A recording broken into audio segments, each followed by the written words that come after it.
Hello everyone, ये ड्रामे की हिंदी एक्सप्लेनेशन का पार्ट 8 है एंड आप लोगों को मेरी एक्सप्लेनेशन अच्छी लगी तो प्लीज़ मेरे चैनल को सब्सक्राइब कीजिएगा। वीडियो के स्टार्टिंग में हमें दिखाते हैं वानिदा से मिलने आई होती है केकाई यहाँ वानिदा को बताती है उसके साथ क्या क्या हुआ। वानिदा उसे तसल्ली देती है, कहती है पाहुत आपसे ही प्यार करता है और बस उसे थोड़ा वक्त चाहिए। यहाँ पाहुत वानिदा के इंतजार में बहुत परेशान हो रहा होता है। पाहुत मॉम के पास कॉल कर पूछता है वानिदा के बारे में। वह कहती है वो तो चली गई। ये लोग खुश हो रहे होते हैं कि पाहुत को वानिदा की कितनी चिंता है। यहाँ वानिदा आ जाती है। पाहुत वानिदा को रोककर माफी मांग रहा होता है। वह केकाई के घर रुका था, उसे इस बारे में नहीं बताया इसलिए। वानिदा कहती है कोई बात नहीं, मैं होती आपकी जगह तो यही करती। बट पाहुत बता रहा होता है कि हमारे बीच कुछ नहीं हुआ, बस मैं उसका ख्याल रख रहा था। मेरा इन केकाई का रिलेशनशिप ओवर हो चुका है एंड ये बात मैं तुम्हें कल प्रूफ कर दूंगा। नेक्स्ट डे हमें दिखाते हैं अब बहुत सारी मीडिया वाले होते हैं। पाहुत वानिदा दोनों रेडी खड़े होते हैं। वानिदा बहुत नर्वस होती है। दादी कहती हैं तुम फर्स्ट टाइम हमारे यहाँ का इवेंट अटेंड करने वाली हो। वानिदा की फैमिली भी आई होती है। इन दोनों की भी कुछ अलग खिचड़ी पक रही थी। पाहुत वानिदा के साथ आता है अनाउंसमेंट करने के लिए। सभी को बता देता है कि उसकी शादी हो चुकी है। पूरी दुनिया को वानिदा से इंट्रोड्यूस कराता है। मीडिया वाले इन लोगों से सवाल पूछने लगते हैं। तभी कौन कुछ करता है एंड मीडिया वालों के पास वो डिवोर्स एग्रीमेंट का फुटेज पहुंच जाता है। इवन सभी लोगों के फोन में पहुंच जाता है। अब पाहुत को मानना पड़ता है कि ये एग्रीमेंट सच है। अब मॉम भी यहीं थी। वो बहुत गुस्से में आकर वानिदा को ले जाने लगती है। कहती है मैं ही बेवकूफ़ थी जो तुम पर विश्वास किया। अब तुम मेरी बेटी को कभी कॉल मत करना। उसे ले जा रही होती है।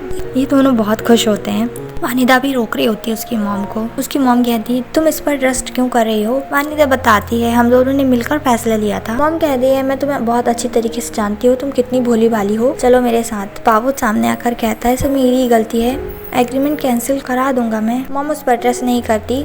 ये कहकर जा रही होती है। पाहुत कहता है मॉम पहले ऐसा था मगर अब ऐसा नहीं है, चीजें बदल चुकी हैं। मॉम उस पर ट्रस्ट नहीं करती, उसे पुश कर आगे चली जाती है। अब पाहुत यहाँ पर गिर जाता है एंड मोम वानिदा को ले जाती हैं। यहाँ सभी लोग मोम को समझा रहे होते हैं। पाहुत वानिदा को बहुत ज्यादा लव करता है एंड बातों ही बातों में सोम के मुंह से निकल जाता है अगर वो वानिदा को लव नहीं करता तो वानिदा की खुशी के लिए ये रेस्टोरेंट आपको खरीद कर नहीं देता। अब मॉम इस बात पर से और गुस्सा होती है। को लड़ता झगड़ता देख वानिदा रोने लगती है। मॉम उसे समझाती है। हाँ, ये लोग भी पाहुत पर बहुत नाराज हो रहे होते हैं। उनकी फैमिली की रेपुटेशन स्पॉइल जो हो गई। पाहुत कहता है एक दिन सब समझ जाएंगे, इतना ज्यादा बड़ा इशू नहीं है। यह कहकर चला जाता है। जब पाहुत जा रहा होता है तो वो सीढ़ियों से गिर जाता है। तो उसे अपना लेग फील ही नहीं होता। वो डॉक्टर के पास पहुंचता है। डॉक्टर उसका चेकअप करते हैं। यहाँ वानिदा से मिलने फैन आई होती है। वो उसे सलाह देती है तुम पाहुत की वाइफ हो, वो तुम्हें लाइक करता है एंड तुम भी उसे लाइक करती हो, तुम्हें तुम्हारी मैरिज के बारे में सोचना चाहिए। यहाँ पाहुत चार्ट से आकर कहता है उसकी बोन फ्रैक्चर हुई है, डॉक्टर ने उससे यही कहा। चार्ट उसकी बहुत ज्यादा फिक्र करने लगता है। पाहुत इग्नोर कर जा रहा होता है। देन दिखाते हैं पाहुत बहुत ज्यादा चिंता में होता है क्योंकि डॉक्टर ने उसको बताया था उसे एक डेडली डिजीज हो गई है ALS नाम की, जिसमें वो धीरे धीरे इतना वीक हो जाएगा कि खुद की मदद खुद भी नहीं कर पाएगा। उसे हर वक्त किसी की हेल्प लगेगी। पाहुत अपनी बीमारी के बारे में सर्च कर रहा होता है पर तभी यहाँ केकाई आती है। केकाई यहाँ कह रही होती है उसे सब कुछ समझ में आ गया है, हम दोनों शादी कर लेंगे और मैं तुम्हारी बेबी का बहुत अच्छे से ख्याल रखूंगी। पाहुत उसे सॉरी कहता है। वानिदा उसके बेबी की मदर ही नहीं है बस उसके लिए, वानिदा उसके लिए बहुत इम्पोर्टेंट है। केकाई कहती है इसका मतलब तुम वानिदा को चूज कर रहे हो। पाहुत कहता है नहीं, मैं उसे भी चूज नहीं कर रहा हूँ। उसे रोता देख कंसोल करता है। देन सीन यहाँ शिफ्ट होता है। पाहुत मिस्टर परिनाया के पास आए होते हैं डिवोर्स एग्रीमेंट को फिर से चेंज करवाने के लिए। पाहुत चेंजेस करवाता है। सबसे फर्स्ट बेबी की कस्टडी वानिदा को मिलेगी। सेकंड उसे 5 बिलियन देगा डिवोर्स के बाद एंड थर्ड अगर पाहुत को कुछ हो जाता है तो पूरी प्रॉपर्टी जो है वानिदा एंड उसके बेबी की होगी। मिस्टर परिनाया कहते हैं आप डिवोर्स एग्रीमेंट लिखवा रहे हैं या बिल। पाहुत कुछ नहीं कहता। यहाँ दादी पहुंची होती है डिवोर्स एग्रीमेंट लेकर। कहती है देखिए पाहुत ने कभी इस पर साइन ही नहीं किया था, वो बदल चुका था एंड वानिदा को लव भी करता है। देन वानिदा के पास मैसेज आता है पाहुत ने उसे बुलाया था मीटिंग के लिए। नेक्स्ट सीन में वानिदा मिलने पहुंचती है बहुत खुश होकर क्योंकि उसे लग रहा था पाहुत उन दोनों के रिलेशनशिप को आगे बढ़ाएगा एंड उसकी मैरिज नहीं टूटेगी। बट यहाँ पाहुत ऐसा कुछ नहीं करता। उनकी जर्नी यही खत्म हो गई ऐसा कहता है। उसे जाते वक्त बेस्ट विशेष देता है। वानिदा दूसरे रास्ते पे जा रही होती है एंड पाहुत दूसरे रास्ते पर। पाहुत कहता हुआ जा रहा था पीछे पलटकर मत देखना। बट वानिदा अपने हाथों की रिंग देखती है, सोचती है ये रिंग मैं उसे वापस लौटा देती हूँ।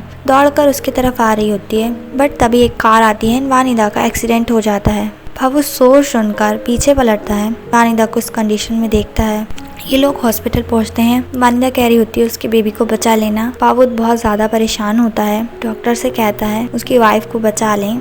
डॉक्टर चेकअप के बाद कहते हैं उसका ऑपरेशन करना पड़ेगा, बहुत ही क्रिटिकल कंडीशन है एंड बच्चे को वो नहीं बचा सकते हैं। पावुत को फॉर्म फिल करने के लिए देते हैं, ना चाहते हुए भी उसे ये फैसला लेना पड़ता है। वानिदा का ऑपरेशन होता है, दादी भी यहाँ आ जाती है, साथ में मॉम भी। वो मॉम से सॉरी बोलता है, मॉम उसे एक चांटा मारती है। वानिदा को होश आता है, पावुत उसके पास ही था। वानिदा बेबी के बारे में पूछती है, पावुत उसे सच बता देता है। वानिदा इस बात को सुनकर टूट जाती है। पावुत ने ये दोनों साथ में एक दूसरे को संभाल रहे होते हैं। नेक्स्ट सीन दिखाते हैं, पावुत घर पहुंचता है। दादी उसे समझा रही होती है, तुम्हारी किस्मत में ही नहीं था, चिंता मत करो, सब ठीक हो जाएगा। पावुत बताता है वो एक्सीडेंट नहीं था, वानिदा जा रही थी क्योंकि मैंने उससे ब्रेकअप कर लिया था। दादी उस पर बहुत नाराज होती है, कहती है तुम अपने बेबी वाइफ दोनों को छोड़कर उस केकाई के पास जाना चाहते हो। पावुत कहता है ऐसा नहीं है। देन यहाँ पर दादी को अपनी इलनेस एंड कंडीशन के बारे में बताता है। दादी कहती है तुम्हें कुछ नहीं होगा। यहाँ थाया मॉम के रेस्टोरेंट में पहुंचा होता है वानिदा के बारे में पूछने के लिए,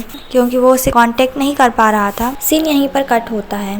नेक्स्ट सीन में हमें दिखाते हैं थाया केकाई से मिलने आया होता है। वो कहता है मैंने सुना है पावुत एंड वानिदा के डिवोर्स एग्रीमेंट के बारे में। केकाई कहती है हाँ वो वानिदा के साथ नहीं रहेगा। थाया कहता है हाँ वो भाग रहा है बेबी के अबॉर्शन के बाद। केकाई को ये बात नहीं पता थी, वो हैरान हो जाती है। थाया कहता है पावुत ने तुम्हें इस बारे में नहीं बताया। केकाई कहती है नहीं, एंड ये भी बताती है उसने कहा है वो ना वानिदा को चूज करेगा ना मुझे। बट केकाई इस बात को अलग ही वे में ले जाती है, कहती है वो मुझसे लव करता है इसलिए मुझे हर्ट नहीं करना चाहता है और मैं हार नहीं मानूंगी। नेक्स्ट सीन में थाया वानिदा से मिलने पहुंचता है, पूछता है तुम आगे क्या करने वाली हो। वानिदा कहती है वो सब खत्म करने वाली है अब। थाया उसे इनवाइट करता है, उसके साथ फ्रांस चलने के लिए कहता है तुम्हें आर्ट में इंटरेस्ट था, तुम मेरे साथ चलकर वो सब चीजें सीख सकती हो, एक न्यू लाइफ स्टार्ट कर सकती हो। वानिदा इस बारे में सोचने लगती है। पावुत वानिदा से मिलने आता है बट उससे मिलता नहीं। वानिदा घर आ गई थी, उसे डिस्चार्ज मिल गया था।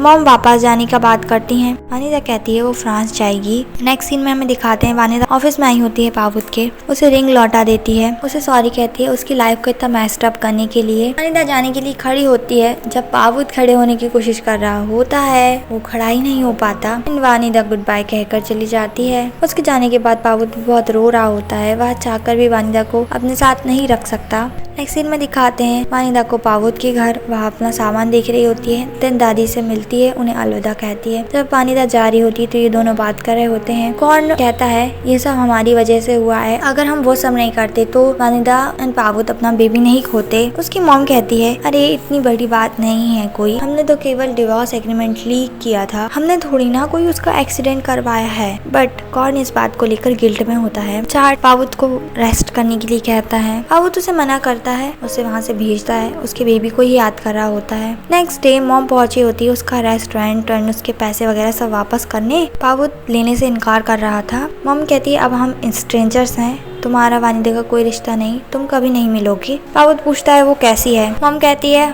वो अब्रॉड जा रही है एक न्यू लाइफ स्टार्ट करने के लिए, तुम्हें भूलना चाहती है। नेक्स्ट सीन में हमें थाया और वानिदा को जाती हुई दिखाते हैं। पावुत एयरपोर्ट पहुंच जाता है वानिदा से मिलने के लिए। वो वानिदा को देख लेता है बट गार्ड्स उसे अंदर नहीं जाने देते। वो वानिदा को वहीं से आवाज लगा रहा होता है बट तभी उसके जो लेग्स हैं वो वापस नम हो जाते हैं, वहीं खड़े खड़े गिर जाता है और वानिदा चली जाती है। नेक्स्ट सीन में वो ऑफिस पहुंचता है। चार्ट कहता है आज डॉक्टर से आपका अपॉइंटमेंट है। पावुत कहता है वानिदा इस बार उसे सच में छोड़कर चली गई। वानिदा फ्रांस पहुंच जाती है। नेक्स्ट डे थाया उसे अपना स्टूडियो दिखाता है, साथ में फ्रेंच भी सिखा रहा होता है उसे। यहाँ पावुत वानिदा एंड उसके बेबी दोनों को बहुत याद करता है। वानिदा थाया के साथ आर्ट सीख रही होती है।